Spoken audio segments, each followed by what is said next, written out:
Welcome back.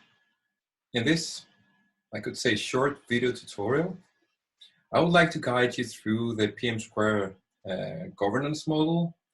And in particular, I would also like to demonstrate how this model is also linked to the governance that we introduce under the EU-funded projects. Let me start with an example. Now, this was included in a proposal submitted for approval, and it represents a governance structure for an EU-funded project. Let's have a look at the legend on the upper right corner. So this double-headed arrow represents contractual relationship, which is logical. This arrow represents decisions communicated, coordination, two-way coordination, and advice. Now let's go back and have a look. Let's have a look first of all, starting with the work packages. Black solid arrow, decisions. So you have a one-way communication. You only communicate decisions from the technical committee to the work package leaders. Then let's go and have a look at coordination level. So the coordinator only coordinates with the technical committee. How about the project managers?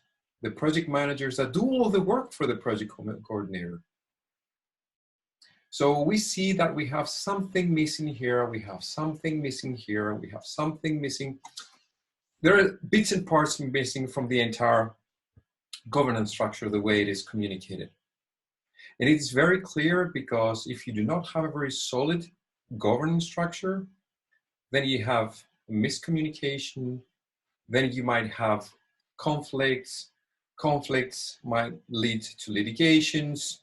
You might have consortium members stepping out, and then the rest of the members will have to step in and take up the extra burden. Because, as you know, if a consortium member steps out from a consortium, then it's not like you can disregard the work package. The rest of the members will have to step in and split the work to the ones remaining. And this actually highlights the importance of having a solid governance model in place. Now let's have a look on how the PM² methodology engages the concept of governance. First of all, I would like to present to you the responsibility assignment matrix introduced by the methodology, which has a specific format called RASCI.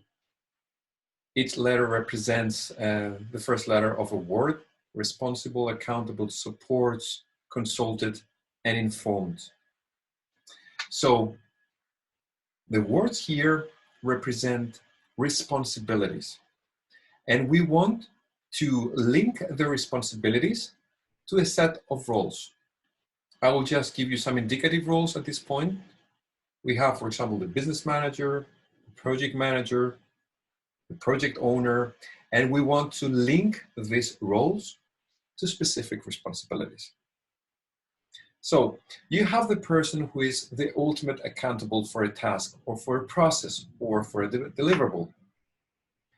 This person is not the one that is going to do the entire work.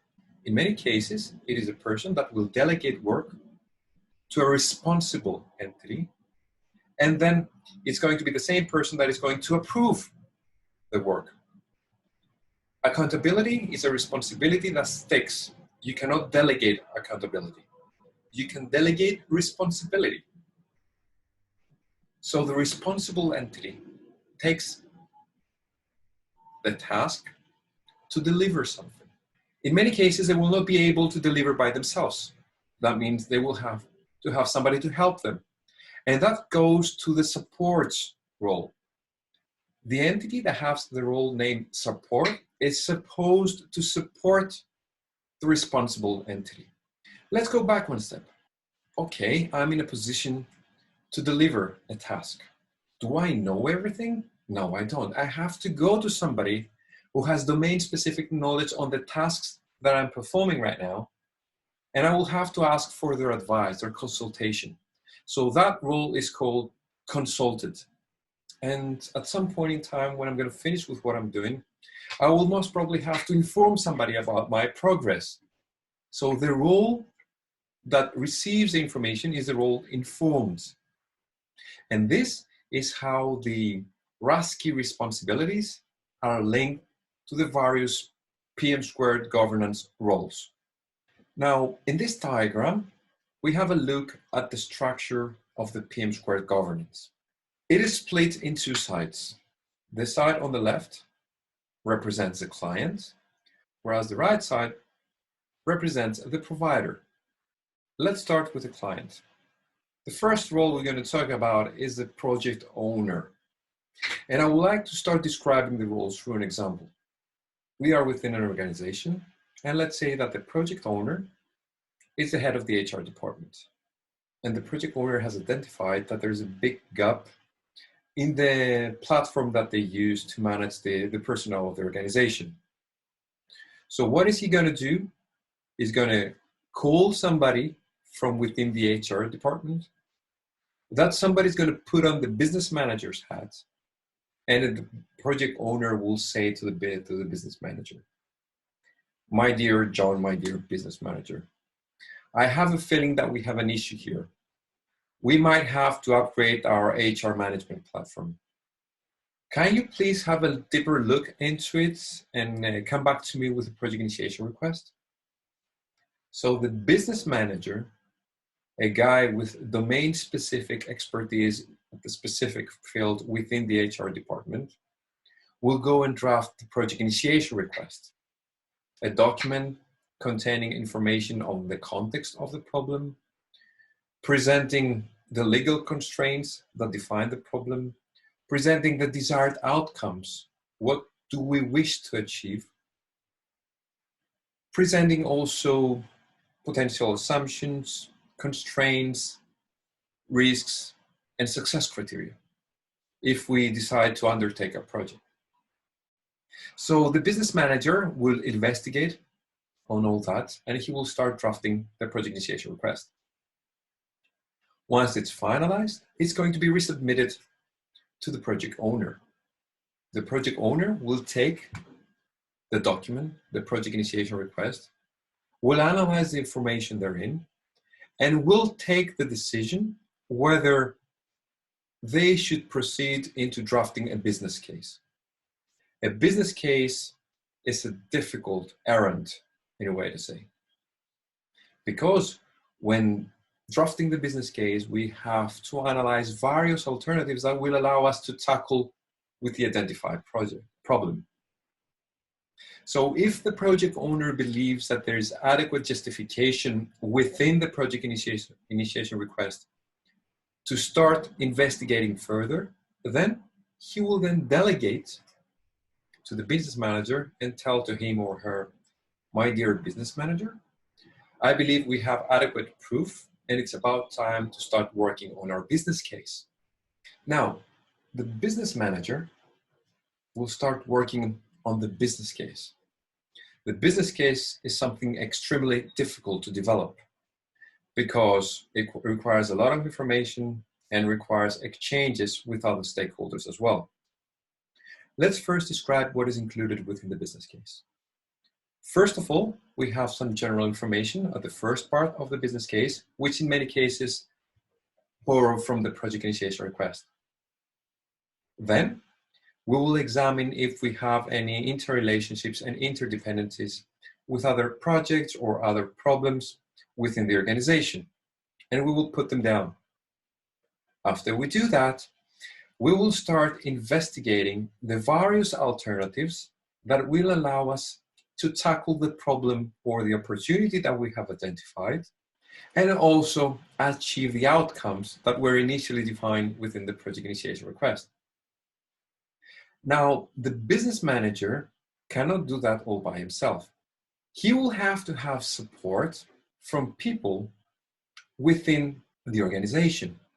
These people are called the user and business representatives that fall under the business implementation group. So he will exchange with them to elicit more information and start drafting the various alternatives. Also, In the case where we have identified a project manager from the provider side, the project manager will go and sit next to the business manager and will support him. Once the business case is drafted and we have all the alternatives in place, we have compared them and we have derived to a viable solution, we will submit it back to the project owner for approval. The project owner will either have the authority to approve the business case internally, or he will have to submit it to the appropriate governance body for approval. So let's say that we received the approval at this point. That means that we are now in a position to start drafting the project charter. Now the roles inverse at this point.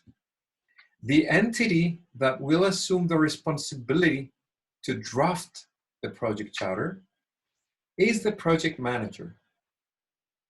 The project manager is a role on the provider side, and the project manager is appointed by a solution provider.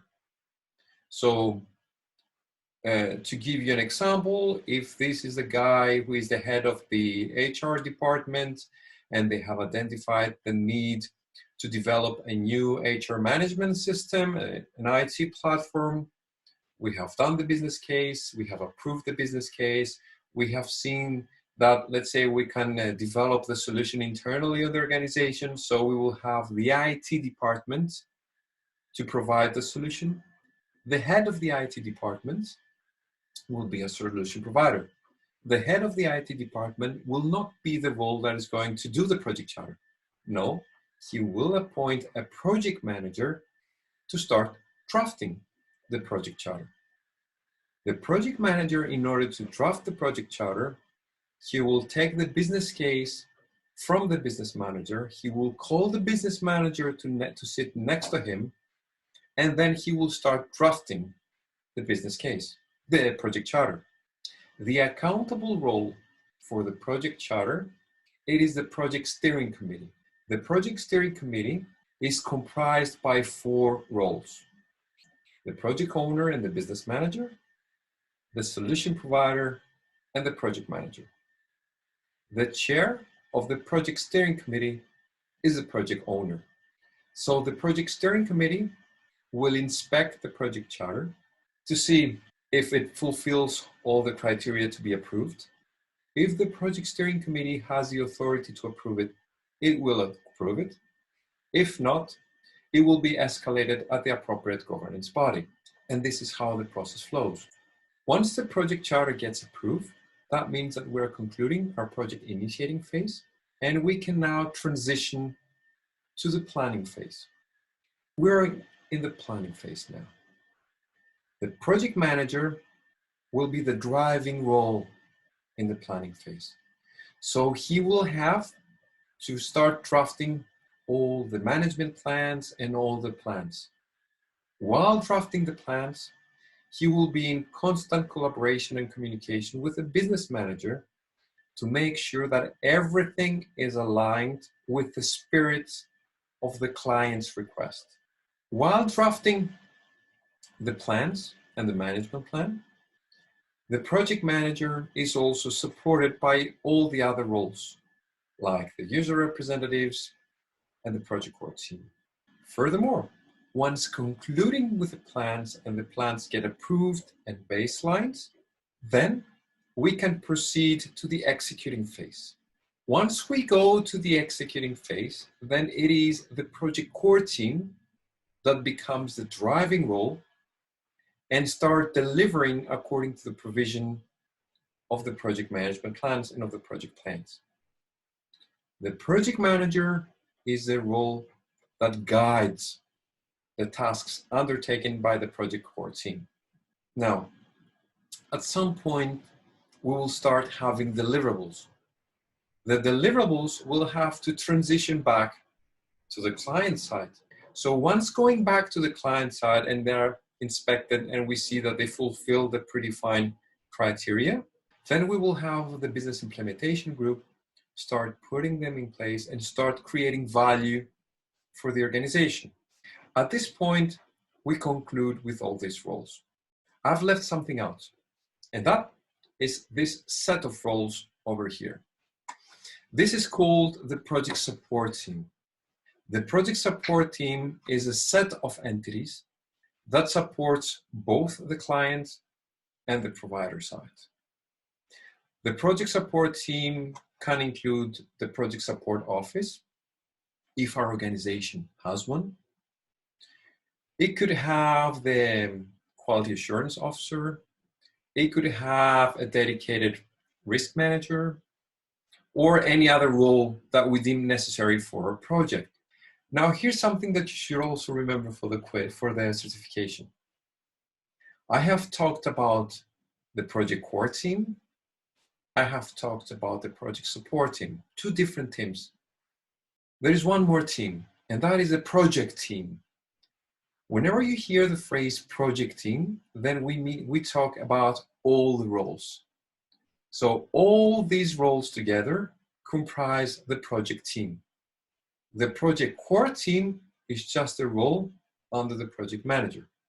The project support team is the role that supports all the entities, both the client side and the provider side.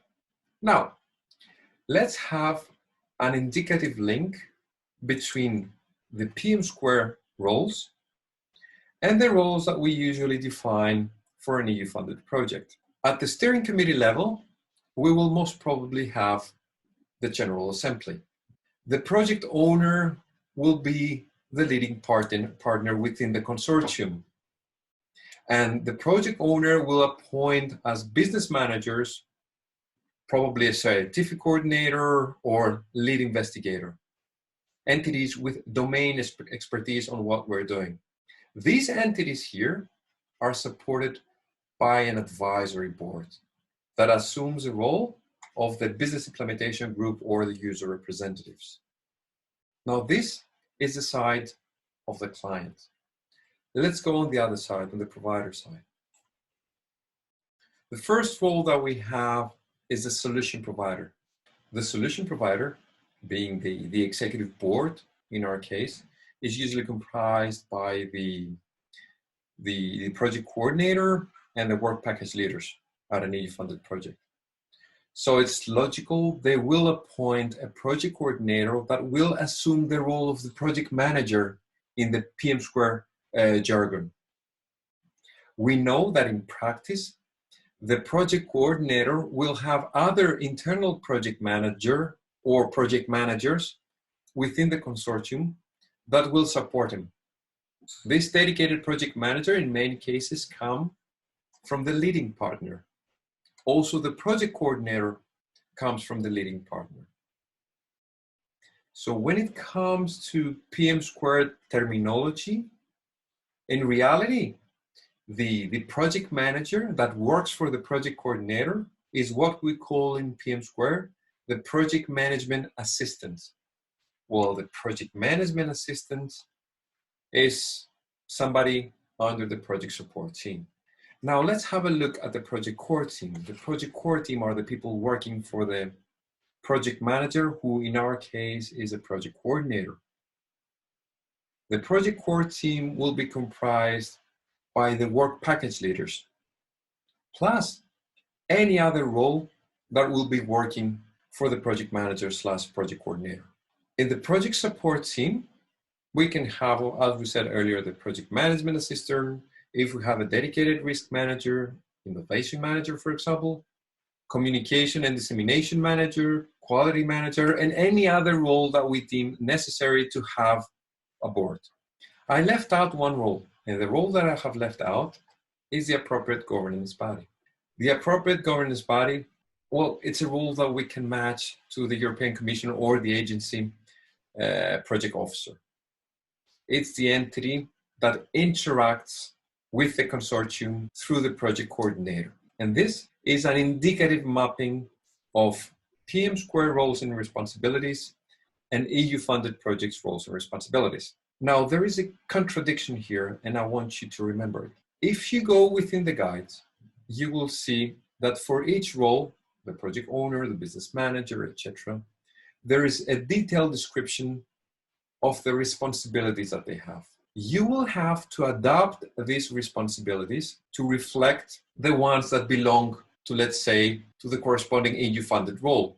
That means that you will tailor the PM² methodology, and in particular the PM² responsibilities, following the provisions of, let's say, the consortium agreement and the grant agreements. Keep that in mind. This is something that you definitely have to do. And this is the famous PM² RASCI table. At a first glance, it really stresses you up, but it is extremely simple to understand and even to memorize, at least for the roles that retain accountability and responsibility. What we see here is per phase, the sets of processes or artifacts that we have, and how these are linked to the various roles. The appropriate governance body, the project steering committee, the project owner, the business manager, the business implementation group, the solution provider, the project manager, and the project core team. So we will see, for example, for the project work plan, you have the project steering committee retaining the accountability, where the project manager is the role that it is responsible to draft it, to deliver it. And through this approach, we can see a link between all the roles and all the processes and artifacts under the PM² methodology. This is something that you cannot identify in any other methodology. And this is also a very good communication tool. Everybody knows exactly what he or she is supposed to do. I know that I am responsible to deliver the outsourcing plan. I know it because I can see it here.